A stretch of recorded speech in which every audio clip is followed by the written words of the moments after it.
And those textbooks or those instructional materials only had to cover 50% of our standards. And that permanent education fund could now be used for online curriculum and professional development of teachers. That's how C-Scope was put in. C-Scope is a curriculum management system. Your scope and sequence that keeps the teacher on pace, and then you have the assessment, and whoever controls the assessment controls the lesson. And I'll give you an example of what a C-Scope lesson was. One of them, it was supposed to be about the Declaration of Independence and Constitution. On paper, that looks good. As a mom, I say, oh, look, they're learning about the Declaration of Independence and the Constitution.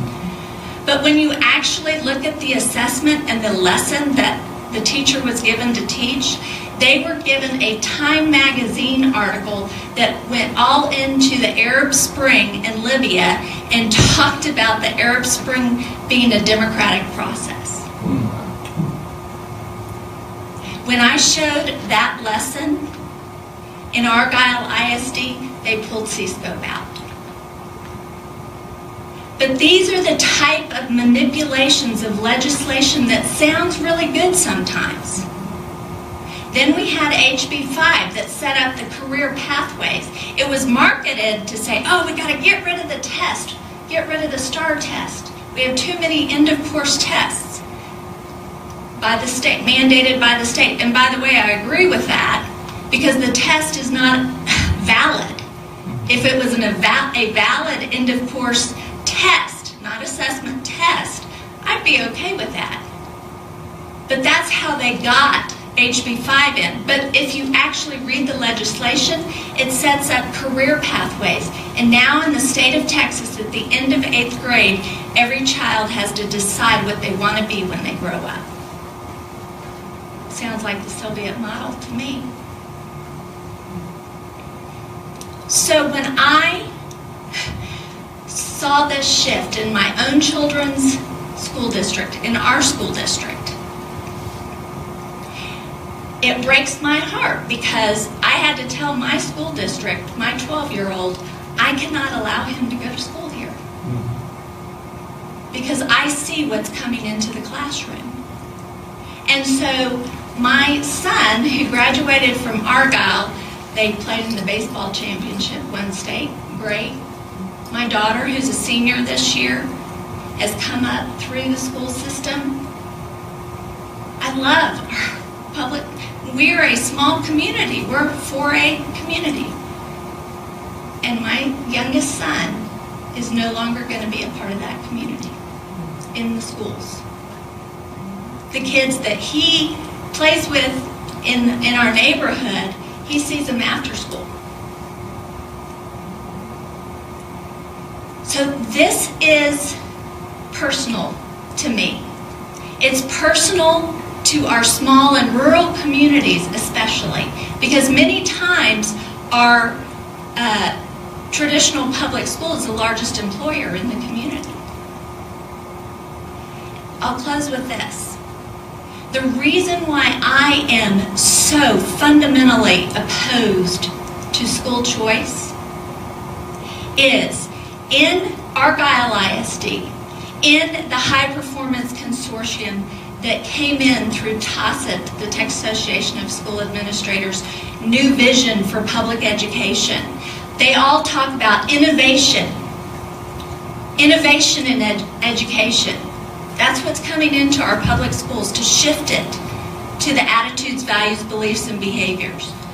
You know what the definition of innovation is? Experimentation. So they are basically experimenting on our kids. And now with school choice, what we know is the narrative is it's innovation. It's about personalized online digital learning and allowing children to have the best education, because technology and innovation and opportunity, we want to give all those children that opportunity. Well, interestingly enough, in 2011, Obama changed the regulation on the FERPA law, which is our privacy law for our children, like HIPAA, but it's in our schools. He changed it to say that our children's private, personally identifiable information can be collected without parental consent in the name of education research. That opened up Pandora's box, because all of these technology companies who want to profit off innovation and this transformation in education now have access to our children's private data without consent in the name of education research. So from the research that I have done, and I encourage you to please go to womenonthewall.org and listen to the archives of our conference calls. And you will hear expert after expert after expert who talks about how the new commodity for the public-private partnerships coming in through school choice is data, our children's data. And what they will do is they're creating adaptive assessments, the next generation assessments and accountability. Number one recommendation to the Texas legislature is online, digital, personalized learning assessments and instruction that are formative assessments, meaning they will adapt the curriculum based on your child's answers.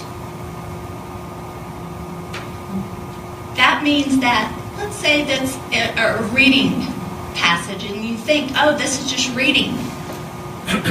Well, the passage goes into global warming and all kinds of stuff that maybe we don't agree with, or that hasn't been scientifically proven. Well, you don't move on in the test until you comply. This is very dangerous. There are over 200 peer-reviewed studies stating that the danger of online digital learning, academic achievement is not proven and successful. None of this innovation is actually piloted and proven successful. It's just that. It's innovation. It's experimentation. So when I look at the ESA, and as a homeschool mom, I can take that money. And they say, oh, but there's no regulations. Oh, yes, there is. The money comes from the comptroller, a debit card. And there is a list of approved vendors that I can use. So the regulation is coming in through the accreditation of the vendors, or the choices of the vendors that we can use. And who decides who those vendors are? That's the danger. I've been following how they got Common Core into 45 states. Texas, we have Common Core. It came in at the back door. So when I see this legislation, and I actually read the legislation, and I marry it with the federal legislation to the state legislation, this is an access point. They need to have access to the homeschooling parents, to the private school kids, in order to put them in what's called the P20W, preschool through the workforce database of sorting our children basically by the state and federal government as human capital. I'm sorry, I didn't have my kids to be human capital. So I am happy to answer any questions, and I encourage you, don't believe a word I say. Go do your research. Listen to different experts. And by the way, I don't think that the people who are supporting this are a part of this big evil. I think that they're, and I'll close, in this book, there's the green, yellow, and red. And I talk about the significance of that, because there's a lot of really good people who are pushing school choice. And I don't know if y'all have had Brandon Darby come and speak to y'all. Have y'all had Brandon come?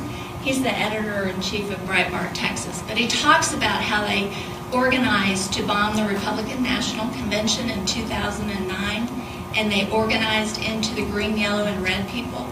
The green people were good, honest, hardworking Democrats that just disagreed with the Republicans, and they bust them there. Then they had the yellow people. They were a little more in the know, a little more radical. They were supposed to lock arm in arm with a PVC pipe and hold back the police. Then you had the red people. They're the ones that were actually organizing it. The green people didn't know about the yellow people or the red people. When I was meeting in Fort Worth with the Education Services Center Director, Dr. Stillman, who's a good guy, and he was trying to tell me how wonderful C-Scope was. I said, Dr. Stillman, you and I are just going to have to agree to disagree because I don't agree with you. And I said, but let me tell you a story. And I told him about Brandon Darby and the green, yellow, and red people. And I said, Dr. Stillman, I don't think you're a bad guy, but I think you're green. Your family's income is dependent upon you going to a conference, going to a summit, and hearing the latest and greatest in 21st century learning, and then your job is to come back and rent or sell my children's school district a curriculum management system that at best is flawed, at worst is harming my kids. So I don't think you're bad, I think you're green. And I think that there are red people, and that's what I tell you who the red people are in the book. There's a lot of green people that don't have the time or haven't done the research to understand what's actually happening in the systematic way that this has been done over time. And I know I keep saying close, but I'll close with this, I promise. In 1971, there was a federal law that was passed that really started the system of control in place. And it's called the Intra-Agency Daycare Standards of 1971. The federal law, here's an excerpt. Any agency, public or private, which receives federal funds directly or indirectly through a grant or contract or by way of a voucher plan must meet all program requirements that are set down for public schools. Acceptance of federal funds is an agreement to abide by this requirement. Then in 1981, the American Legislative Education Council, formed by Paul Weyrich, he wrote, "We are radicals who want to change the existing power structure. We are not conservatives." And he mailed that to 16,000 state and federal officials and legislators when he was suggesting education vouchers. Then Thomas Shannon, the executive director of the National School Boards, said tuition tax credits for private schools profoundly change the character of private education. Private schools that operate with public money will be subject to public regulations. Sure enough, concurrently in July 18th, key federal legislation underlying and controlling any subsequent education legislation was adopted. This is a master control system because the intra-daycare standards hinged upon the federal government's own definition of daycare. Daycare is defined as the care of a child on a regular basis by someone other than the child's parents for any part of a 24-hour period. It states that any agency, public or private, which receives federal funds directly or indirectly through a grant or contract or by way of a voucher plan must meet all program requirements that are set up for public schools. Acceptance of federal funds is an agreement to abide by the requirements. And you say, but those are federal funds. Education savings accounts will come from the state. Yes, but the state standards have aligned with the federal standards. And that's what the next generation of assessments and accountability will line all of it up in place, and the system will be locked and there will be no way out.